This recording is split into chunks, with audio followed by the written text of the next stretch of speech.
पश्चिम बंगालच्या मुर्शिदाबाद जिल्ह्यातील बेलडांगा येथे बाबरी मशीदची वीट रचली गेली। हो, बरोबर ऐकलत।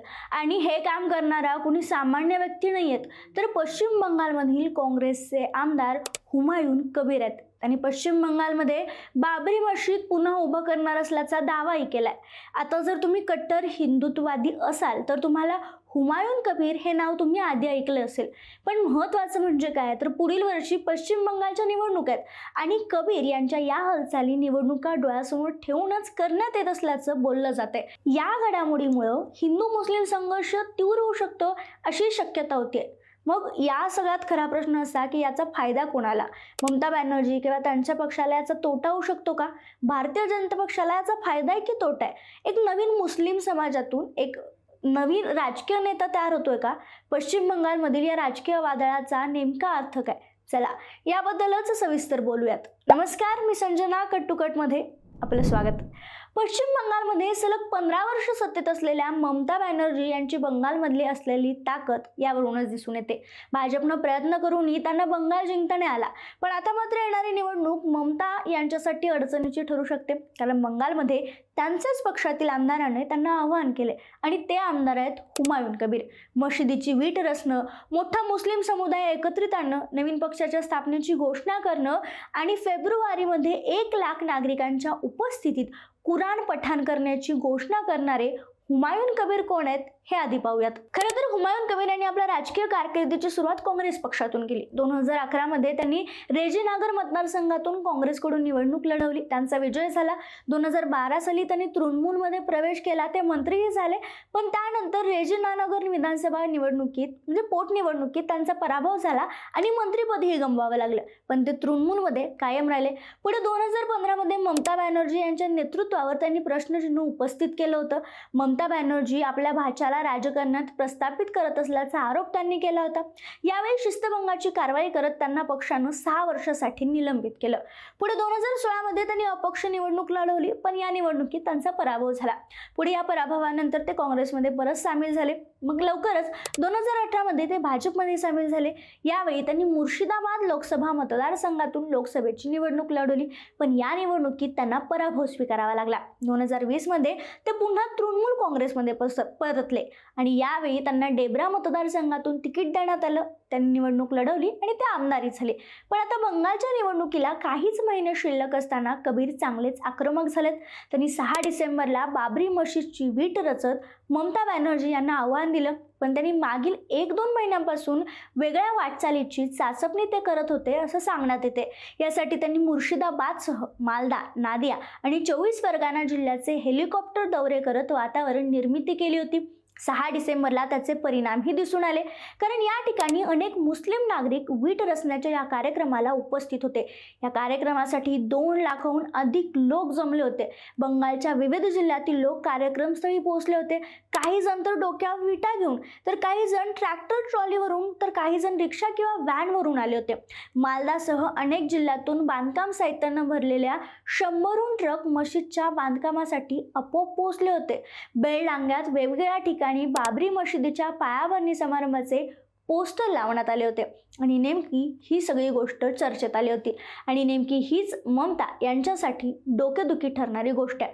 कारण बघा, बंगालमध्ये 27% मुस्लिम समाज आहे। मुर्शिदाबाद, मालदा, नादिया आणि 24 परगाना या जिल्ह्यात ती लक्षणीय आहे। 294 पैकी 150 मतदारसंघातील मतं ही निर्णायक ठरू शकतात आणि याचा अंदाज घेऊनच कबीर यांनी 22 डिसेंबरला नवीन पक्ष स्थापन करण्याची घोषणा केली। एवढंच नाही तर खासदार असुद्दीन ओवैसी यांच्या MIM सोबत युती करण्याचा प्रयत्न करणार असल्याची घोषणा देखील त्यांनी केली आहे। त्यामुळे मुस्लिम मतांचं ध्रुवीकरण करण्याचा त्यांचा प्रयत्न आहे। यावेळी त्यांनी एक मोठी घोषणा देखील केली आहे, मी एक नवीन पक्ष स्थापन करेन जो मुस्लिमांसाठी काम करेल। मी 135 जागांवर उमेदवार उभे करेन। मी बंगाल निवडणुकीत गेम चेंजर बनेन। मी MIMच्या संपर्कात आहे, त्यांच्यासोबत निवडणूक लढवणार आहे। ओवैसींशी माझी चर्चा झाली असंही ते म्हणालेत।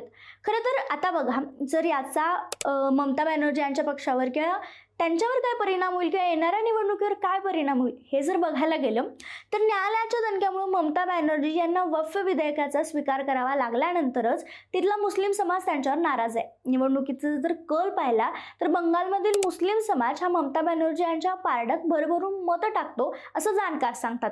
म्हणूनच डाव्यांचा बालेकिल्ला अशी ज्या बंगालची ओळख होती त्याच बंगालमधून डाव्यांचं राजकीय अस्तित्व मिटवण्यात त्या यशस्वी ठरल्या. काँग्रेसच्या हातातून हे राज्य तेव्हाच गेले. मात्र आता हुमायून यांनी नवीन पक्षाची स्थापना करणार असल्याचं सांगितलंय. त्यामुळे आता ममता यांच्या समोरील अडचणी वाढल्यात.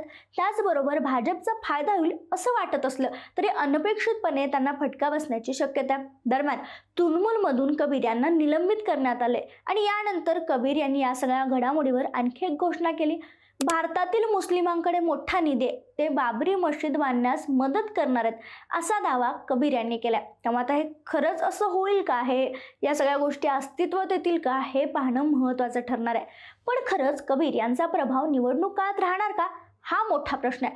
कारण यापूर्वी देखील हुमायून कबीर यांनी निवडणुका लढवल्यात.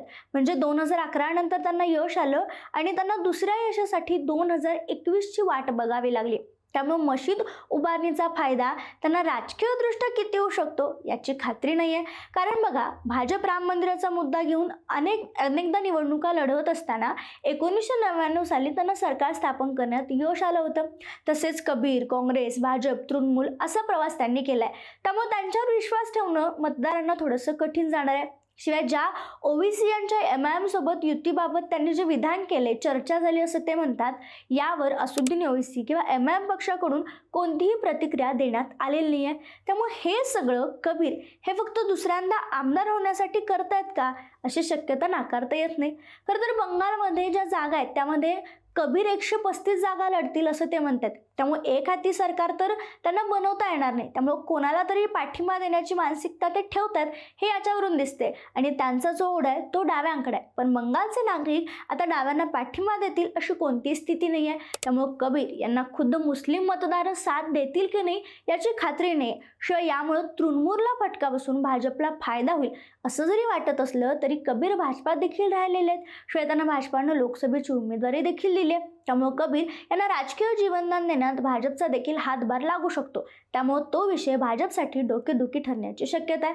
त्यामुळे कबीर आणि राजकीय फोकस स्वतःकडे वळवण्यात ते जरी यशस्वी ठरले असले तरी हा फोकस टिकवून ठेवणं आणि त्याचं मतात परिवर्तन करणं तेही समोर तृणमूल आणि भाजपसारखे विरोधक असताना हे मात्र अवघड आहे असं विश्लेषक सांगतात. त्यामुळे आता या सगळ्या प्रश्नांची उत्तरं 22 डिसेंबरला किंवा यातील काही प्रश्नांची उत्तरं 22 डिसेंबरलाच मिळणार आहेत. जी मुख्य प्रश्नांची जी उत्तरं आहेत ती मात्र बंगालच्या निवडणुकीतच आपल्याला मिळू शकतात. मात्र या सगळ्यावर तुमचं मत काय? हुमायून कबीर यांचं बाबरी मशीद बांधण्याची जी घोषणा आहे किंवा त्याला पश्चिम बंगालमध्ये मिळत असलेला प्रतिसाद आहे किंवा ते आता पक्ष स्थापन करतील, निवडणूक लढवतील, या सगळ्यावर तुमचं मत काय? कमेंटमध्ये आम्हाला कळवायला विसरू नका.